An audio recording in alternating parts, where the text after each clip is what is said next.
Hello everyone, I'm Peter, and this is my incredible story of how I went from a broke 14-year-old boy abandoned by his parents to become the most feared gangster in the entire world, the Godfather. But let's slow down a little. Today, I'll tell you about my evil parents and how they sold me to Yakuza. I walked into a house full of bad guys waiting for me with knives and ready to lift me by my collar for not paying $10 million. They tried to chop off my fingers, and their sinister boss charged with a sword towards me. Luckily, though, I survived. And now, I'm present here to tell you my roller coaster of a story. Before I begin, don't forget to subscribe to the channel. Everything started when I was 14 years old and moved to Japan with my parents. My dad said that he had got a job offer from some big company. He gave me no further explanation. See, here's the thing. My dad used to earn a lot of money from whatever job he was doing. But I was still poor. All his money was reserved for my mom, and, of course, for himself. I was used to being treated like extra baggage by my parents. I learned early on that I shouldn't expect any form of affection from them. They didn't care about what state I was in, or if I needed anything. If I ever requested anything from them, they would insult and scold me in such a way that my whole day would be ruined. So, I stopped talking to them a long time ago. And, well, who was I to complain if my dad didn't want to spend money on me? He must be working hard to earn it, so he had the right to use it however he wanted. I got a part-time job in a restaurant because I needed the bare minimum to survive. My parents weren't going to pay for my education. I enrolled myself in some online programs with whatever little money I had from my job.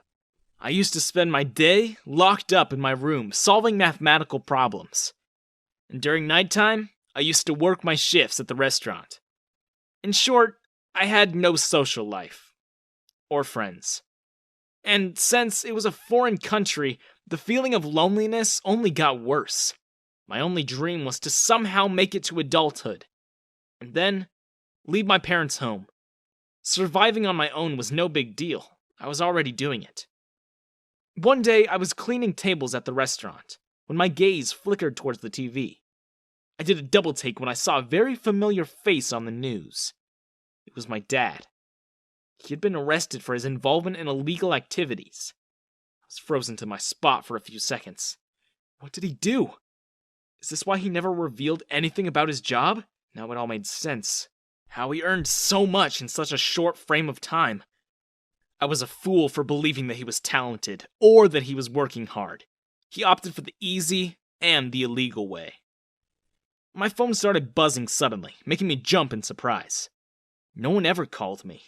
Heck, no one even knew me. I kept the phone for emergency purposes. I checked to see that it was my mom calling. "Peter, where are you? Come back home right now!" she yelled as soon as I received the call. "Why are you never present when I need you?" "I'll be there in 5 minutes," I replied. Mom must have been pretty shocked. I mean, why else would she even call me? We hadn't talked properly in years. I just hoped that she was not in any kind of trouble. As far as I knew, she wasn't involved in Dad's job, so she should be safe. When I entered the house, there was no one in sight. I called out my mom and heard her voice coming from the living room.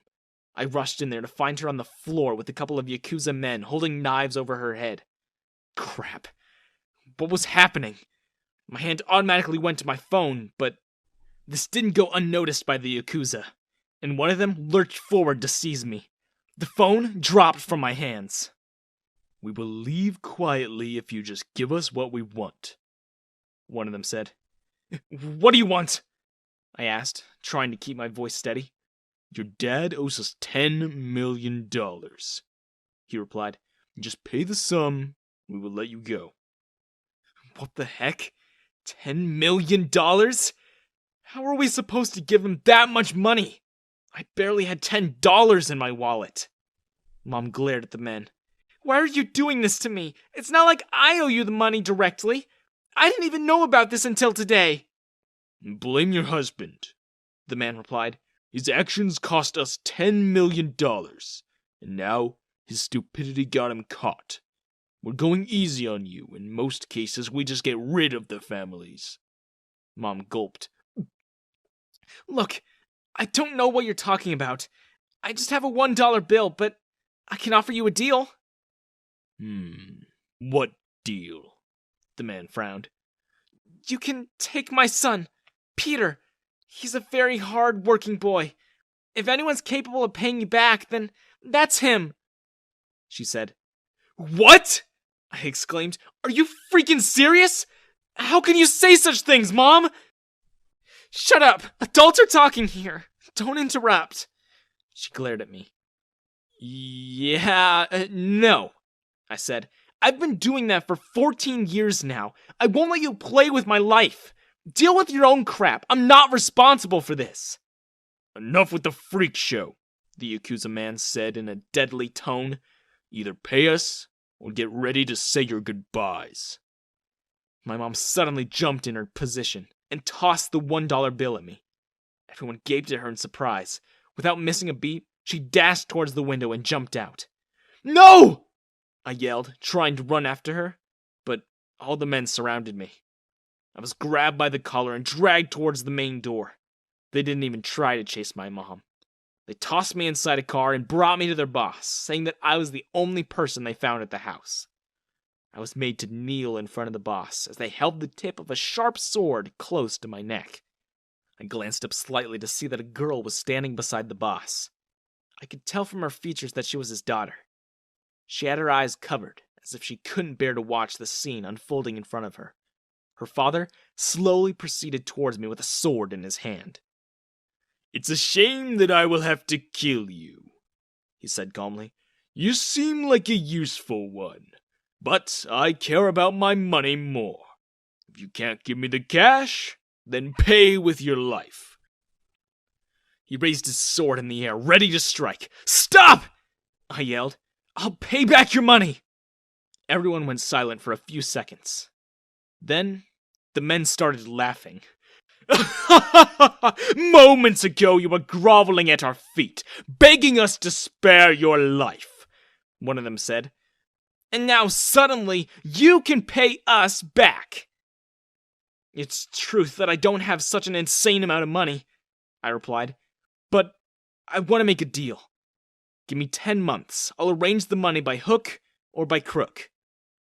The boss shook his head. That's too long. Then, how about I pay you $1 million every month? I asked. He gave it a thought. I was almost certain that he would refuse, but his daughter came forward and called him. What is it, Hannah? He frowned. I think you should give him a chance, she said. You said so yourself. He seems quite useful. Let's test him. The boss nodded, turning to me. Fine.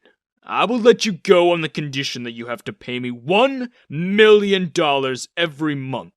And if you fail to do so during any of the months, then you will have to compensate by giving one of your fingers. By the end of the 10 months, you will either pay everything back or we get rid of you along with your last finger. My eyes widened. This is final, kid. He cut me off. Take it or leave it. The choice is yours. Okay, it was still better than losing my life on spot. I had to find a way to pay back everything once they let me go. I was lucky enough that he agreed to strike a deal. It wouldn't be a good idea to test my luck any further. I took a deep breath and nodded. Okay, it's a deal then. I'll be back in a month to pay $1 million.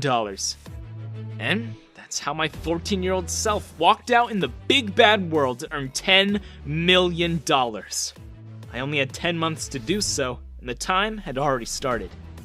If you think that the story so far sounds intense and overwhelming, then wait till I tell you the rest of it.